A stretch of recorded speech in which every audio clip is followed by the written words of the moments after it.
Obmedzoval ma, ale dá sa povedať, že som si na to zvykla. Obmedzoval ma veľmi na javisku, kedy som nevidela diváka, takže v podstate som mala menej trému, ale je fakt, že keď kolega stal na druhej strane javiska a snažil sa mi naznačiť, že vôbec nevie text a kývkal hlavou, tak som sa len na neho hlúpo usmievala, lebo som ho vôbec nevidela. Nevidela som mimiku tváre, čo si myslím, že práve pri mojom povolaní je dosť dôležité.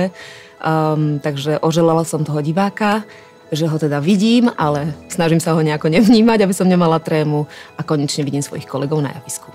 Rozhodla som sa preto, aby som videla svet ostro a farebnejšie. A musím povedať, že naozaj presne toto sa stalo. Že zrazu som mala pocit, že mám nejaký deficit, keďže som videla rozmazanie a začalo ma to naozaj obmedzovať nielen v mojom pracovnom živote, ale aj v osobnom. Takže rozhodla som sa, že už mám dostatočný vek na to, aby som to začala riešiť a že mám ešte, dúfam, dlhý život pred sebou, takže rozhodla som sa práve pre toto riešenie. Lebo naozaj v tom období, kedy som to riešila, tak bol najlepší a verím, že stále je najlepší. Z operácie vôbec som netušila, ako to bude prebiehať a keďže celá operácia trvala asi 2,5 minúty, tak som tie obavy stratila.